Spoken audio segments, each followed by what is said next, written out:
તો એ કોઈ બીજું મળવા આવે ને તમારા દીકરા મૂકી ગયા, તમારે શું કહેવાનું છે? તો ના ના, મારા દીકરાને થોડી ખાંકેડ હતી અને બાય થોડુંક ઓલું કરતી હતી એટલે હું જ વહી આવી છે, મારો દીકરો મૂકવા નથી આવે એવો. આને શું, આને ગાંડું નો ગાય શું કહેવાય? ઈ જે પ્રેમનું ગાંડ પણ, ઈ ગાંડ પણ અમારી ગીરમાં છે એટલે ગાંડી ગીર કહેવાય છે એને, એવું અમે માનીએ છીએ દાદા. હા હા, રૂડી રળિયામણી હરિયાળી ને વળી હેતાળ, ચારણ ઘર નથી છોડવી તારા પહુને પાછા વાળે. અને આજ પણ દાદા વાત નીકળી છે એટલે આવા ઘણા ગામડા, કચ્છમાં પણ એવા કેટલાય આપણે ગામડાઓ છે. ગામડા જ્યાં છે ત્યાં, જ્યાં હાચું છે એ અમેરિકામાં છે તો એને પડી છે કૃષ્ણ ભગવાનની, રામની, સનાતન પરંપરાની, એવું નથી. પણ આજ પણ અમારે ગીરમાં માલધારી દાદા ભેહ 10-15 વેતર દૂધ ખાધું હોય, ગાય તો માં છે તો એનું કેટલું રાખતા છે એ તો વિચારવાની વાત છે. પણ ભેહને પણ 15 વેતર દોય હોય, એ ભેહ ગઢી થઈ જાય અને પછી એ ભેહુમાં ન જઈ શકે તો માથે ખડના ભારા લઈ આવીને થોડું થોડું ખડ નાખે, ખોબો ખોબો ખડ નાખે અને કતલખાના વાળા આવીને એમ કે 7,000 આપી દઈ તમારે. એના માટે 7,000 દાદા બહુ મોટા હોય હો, ખેપ કેમ ભેળી થતી હોય.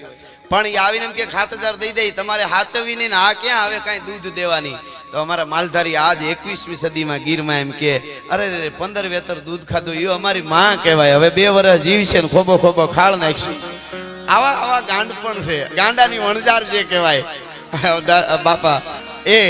એટલે એ પરંપરા. અને એટલે હું ઈ કહેતો હતો કે હું એવી ગીરમાંથી જ્યાં મારા નેહમાં આજ પણ કવરેજ નો આવે, રોડ નથી, નિહાળ નો હોય, એ ફોરેસ્ટ એરિયામાં એકદમ ગોતું હોય તો જડે નહીં એવા નેહડામાંથી આવી અને આટલા આ હજારો હાથવાળાને આપણે નથી જોયો પણ આ હજારો હાથ ઊંચા થાય અને આવા જેની દુનિયાને દર્શન કરવા હોય તો લાઈનમાં ઊભા હોય વિદેશના કેટલા કેટલા અરબોપતિઓ ખરબોપતિઓ, જેને ક્યાંય શાંતિ ન મળે તે એમ થાય કે ભાઈશ્રીની કથામાં બેહાવીને તો અમારે અંદર ટાઢક થાય છે.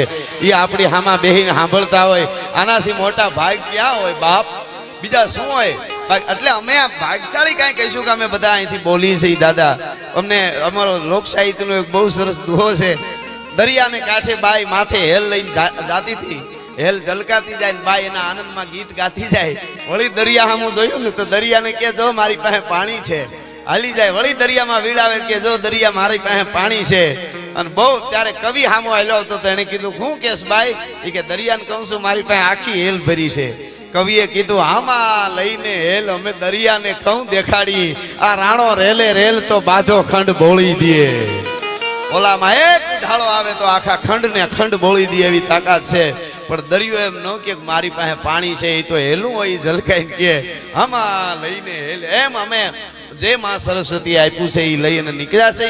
અમે અમારું જમા પાછું જ આ છે કે આવા મહાપુરુષો સાંભળે, બાકી તો અર્થ ઉપાર્જન તો છે. હવે પૈસા પણ દાદા આપણે માલ તો હાસો દઈએ છીએ, અટાણે ડુપ્લિકેટ શું નથી? રાજા ડુપ્લિકેટ, પીએસઆઈ ડુપ્લિકેટ, ટોલ નાકા ડુપ્લિકેટ, દૂધ ડુપ્લિકેટ, માખણ, કોઈ વસ્તુ એવી નથી જે ડુપ્લિકેટ ન હોય, બરોબર? એમાં અમે આજ હાસો માલ આપી છીએ. આટલું તો ખરું છે ભલા માણસ, એટલું તો થાય છે અમારાથી, બીજું તો શું કરીએ હવે. હા, મને હમણાં એક વિચાર આવતો હતો પછી પ્રોગ્રામમાં 2-4 ઠેકાણે કીધું. ક્યારેક ક્યારેક એવો વિચાર આવી જાય.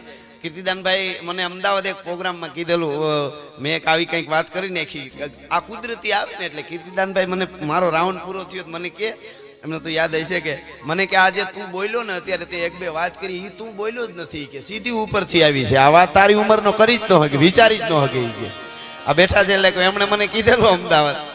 એટલે આવા ક્યાંક એટલે એમ મને એક વિચાર આવ્યો એટલે સારી વાત છે. એટલે કહું કે અત્યારે ખાવાનું બધું કોઈ પણ વસ્તુ આપણે બહુ મળી જાય, કુદરતની મહેરબાની છે, બધું મળી જાય. પણ આપણે 60, 70, 80 વર્ષના દાદા થવા માટે પણ એટલું બધું ખાવાનું, રોટલા જોઈને, રોટલી જોઈને, ઓળો જોઈને, આ શાક ને ઊંધિયું ને ફલાણું ને પાપડ ને અથાણું ને બીજું ને ત્રીજું ને છેલ્લે મુખવાસ ને એ તો બસ બીજું કોઈ પણ ખાવું પીવું બીજું ત્રીજું. આ 70, 80 વર્ષ જીવવામાં જો એટલું બધું એને ખાવાનું ભેર્યા જ કરતા હોય જતા હોય તો ઓલો અંદર બેઠો છે એ તો અજરા અમર છે. એને તો કાંઈક ખાવા ખોરાક જોઈએ કે નહીં? એનો ખોરાક હોય તો ભાગવત કથા છે ભલા માણસ. એના માટે એને હાવ ભૂખો મારી નાખવાનો, પછી તો ભૂત થઈ જાય ને આત્મામાંથી. આત્માને ખોરાક ન મળે એટલે ભૂત થાય છે. આજે ભૂતો જે બધા વળગે એ સીધા એ જ છે, બીજું કોઈ નથી. હા, એટલે આત્માના ખોરાક માટે હું તમે અહીંયા જયારે મળ્યા છીએ. હા, અને દુનિયાને નુકસાન કોઈ કર્યું હોય મોટા માણસો જ કરે છે દાદા, નાના માણસો કાંઈ નુકસાન નથી કરતા. એ તો રોટલા ખાઈને હુઈ જાય ને હરિનું નામ લે છે. મારા ઠાકરનો જય શ્રી કૃષ્ણ. એ તો મોટા છે એટલા, અને કાંઈ માણસનું કાંઈ નક્કી જ નહીં. હતા હતા રડી પડે ભાઈ માણસ છે, હતા હતા રડી પડે ભાઈ માણસ છે, અને બોલતા બોલતા ખડી પડે ભાઈ માણસ છે. ચંદ્ર ઉપર પણ ચડી પડે આ માણસ છે, બે ડગલામાં ખડી પડે ભાઈ માણસ છે. એટલે માણસનું કાંઈ નક્કી નહીં. હું ઘણી વાર કહું છું, દુનિયા આવી છે, તમે બહુ મીઠા થાવ તો પી જાય, કડવા થાવ તો થૂકી નાખે, ખોવાઈ જાવ તો ગોતવા નીકળે, ને હામાં મળો ધક્કા મારે, એમાં રહેવાનું છે. હા, એટલે બેલેન્સ આપણે આપણી મસ્તીમાં હોય ને તો વાંધો ન. જો ફકીરી મિજાજ રખતે हैं वो ठोकरों में ताज रखते हैं, जिसको कल की फिक्र नहीं वो मुट्ठी में आज रखते हैं. એને કાંઈ વાંધો જ નથી આવતો ભલા માણસ. એટલે કહેવાનો અર્થ મારો ઈ છે કે આ તત્વ આ છે, મને તમને અનુભૂતિ કરાવે છે આ કથાઓ, આ શ્લોકો. અને હમણાં ભાઈ વિજયભાઈએ કીધું ને કે ચાંદીપુરી આ ઋષિકુમારો આ બધા, આ શું આનું કોઈ મૂળ? હું અહીંથી જાહેરમાં કહી દઉં આપને, આપણે કોઈ દી આ કથા ના બધા તૈયાર થયા છે, ધંધા તો અટાણે હારી રેકડી નાખી દઈ તોય લાખ રૂપિયા અમુક રેકડી વાળા, એની મહેનત નહીં વંદન છે, એ કમાઈ જાય છે.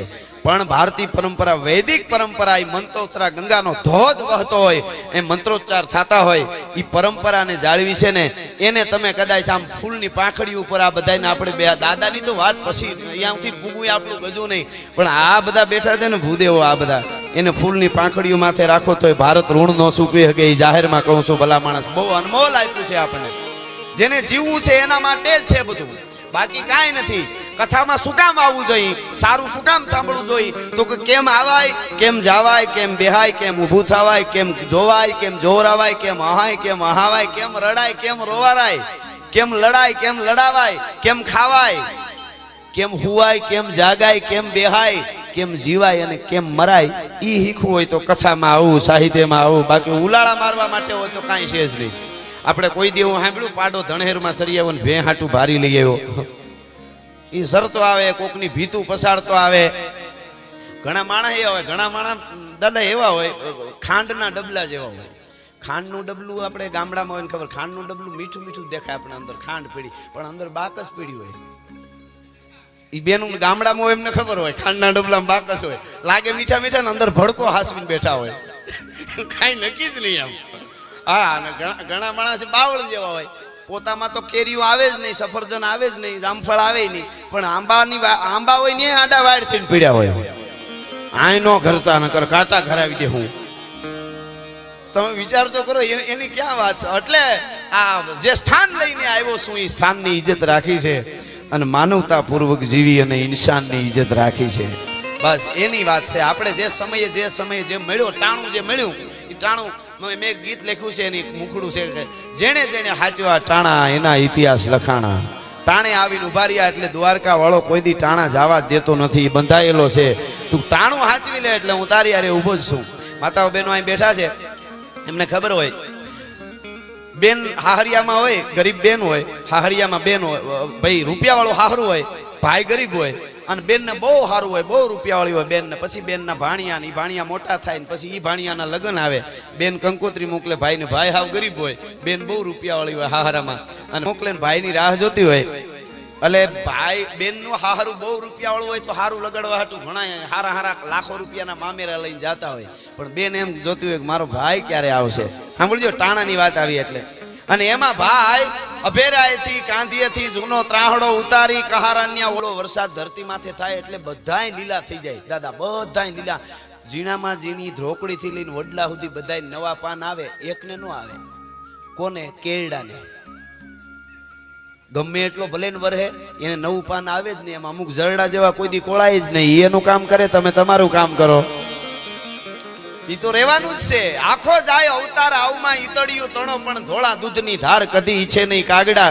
ભગત બાપુ કહે છે, ગાય દોતો હોય ગોવાળને, ગાયના આંચળના મોઢિયા પાસે ઈતળી નામનું જંતુ થાય, એ ચોટ્યું હોય, અને આંચળને મોઢીએ જ ઈતળી ચોટી હોય, ગોવાળ દોવે ને તો દૂધની ધાર ભટકાય, ઈતળી ઉપર વહી જાય, બીજે મંડે લોહી પીવા. નકર બે ઘૂંટડા દૂધના લીએ ગોવાળ ના ન પાડે, પણ અમુક જન્માં જ લોહી પીવા હોય, એને દૂધ પીવરાવો, અમૃત પીવરાવો, એમાં એને મજા જ ન આવે. એમ પણ કૃપા છે. એક મને 500 વર્ષ પહેલા મહાત્મા ઈશ્વરદાસજીના કાકા એ દુહો, આશાજીએ દુહો લખેલો છે, દુહાના શબ્દો યાદ નથી, પણ આવા બધા દાદા આપ બધા બેઠા છો એટલે એનો અર્થ બહુ સારો છે. કુદરતી ગતિની જે વાત છે દાદા, પછી મારે દુઆસન કરવા છે, એકાદ પ્રસંગ ગીત જે આવશે એ કહીશ. પણ ભગવાનની ગતિ વિજ્ઞાન છે આજે, એને પણ એક પડકાર કરીને આમ સવાલ કરી શકાય એવો દુઓ છે. એનો અર્થ મને યાદ છે, દુઓ યાદ નથી દાદા, પણ અદ્ભુત. કુદરતી ગતિ એટલે શું સાંભળજો, બહુ સરસ દુહો છે, પણ અર્થ કહું તમને. કુદરતી ગતિ એટલે શું સમજાય નહીં એવી. એવું કોઈ પૂછે તો આશાજીએ કીધું છે 500 વર્ષ પહેલા એક દુહામાં કે સિંહણ છે ને, સિંહણ એ 2 બચ્ચાને જન્મ આપે, 3 બચ્ચાને ક્યારેક આપે જન્મ સિંહણ. હરણી કેટલા બચ્ચાને જન્મ આપે? શીતલ જે ગીરમાં તમે જાઓ તો ટોળા ટોળા દેખાય, હો ના પચાના, એ કેટલા બચ્ચા જન્મ આપે ખબર? 1. કુદરતી ગતિ કોને કહેવાય? આ દુહો કહીને પછી શરૂઆત કરો, પછી વિચારજો તમે. પણ કેવડી મોટી વાત આધ્યાત્મિકતામાં લઈ જાવ એવી કરી છે. કુદરતી ગતિ એટલે શું? સિંહણ 2 બચ્ચાને જન્મ આપે, 3 ને આપે. હરણી 1 જ બચ્ચાને જન્મ આપે. હવે જન્મે ત્યાંથી મરે ત્યાં સુધી જોખમ વધારે કોને? હરણને કે સિંહને? તો કે હરણને. હવે ગરીમાં જઈને ગણો, હરણ વધારે હરણા છે કે સિંહ? આ કુદરતી ગતિ છે. કોઈ સવાલનો જવાબ કોઈ પણ હોય તો કહેજો ભલા માણસ. હરણા પहुડા કેટલા, હરણા કેટલા? તમને ટોળાના ટોળા 500 થી વધારે અમુક એરિયામાં તમને હરણા મળી જાય. એ 1 જ બચ્ચાને જન્મ આપે છે. અને સિંહણ 2-3 ને જન્મ આપે તોય વધારે ઓયલા છે. આશાજી કે આ કુદરતી ગતિ છે, જેને તમે સમજી જ ન હોગો, એમાં ખાલી વિચારવાનું જ રહીએ. સમજી એવી વાત છે. ભગત બાપુ ગીરમાં નીકળ્યા અને ચણોઠી જોઈ, લીલી પાકી ગયેલી ચણોઠી લાલ આમ હાથમાં લીધી ને, જોતા જોતા કાક બાપુ કે આ હા હા, પરમાત્માની રચના તો જો આવા વગડામાં કેવી લાલ ચણોઠી બનાવી. આપણે ભગવાનને નજીક હોય ને તો જે જોઈએ ભગવાનની રચના લાગે. બાકી તો અમુક તો ઘણા જે કહે છે, એકચ્યુઅલી મારા મગજમાં આ બધું નથી બેસતું. તારે મગજ હોય તો બેહે ને, એની પાસે આપણે કોઈ દી ન બેહવું, એ એક ધ્યાન રાખવી. હો કાયર હારા, એક નબળો વહાણી નહીં હારો, એનું નક્કી જ નહીં. બપોર પછી ગુરુય બદલાવ નાખે. હા દાદા, ગમે માતાજી બદલાવ નાખે. 10 વાગ્યા સુધી કામ ન થાય, 11 વાગે બીજા માતાજી માનતા કરીને બેઠ. એ કે ન્યા હમણાં સારું હાલે છે. હવે દેવને ભગવાનને હાલે સેવાનું હોય કઈ? એ તો અનુભૂતિની વાત છે.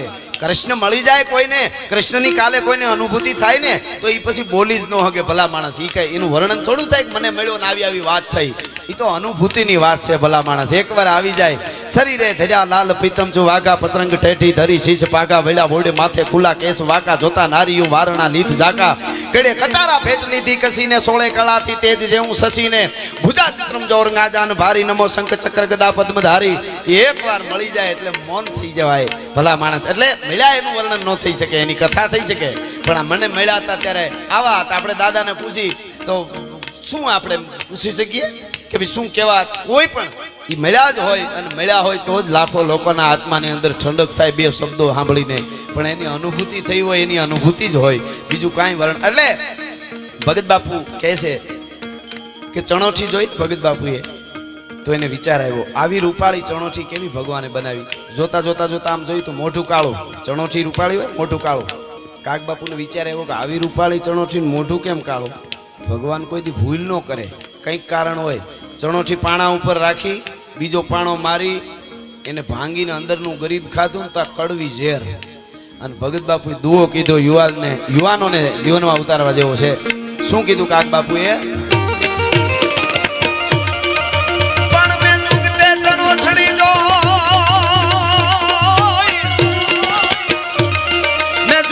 ચણોઠી જોઈ તો ગળા લગાણ ગોરી ઘણી. પણ હવે સાંભળજો મુદ્દો. પણ જેના કોઠા કડવા હોય એનું કાળું મોઢું કાગડા.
નથી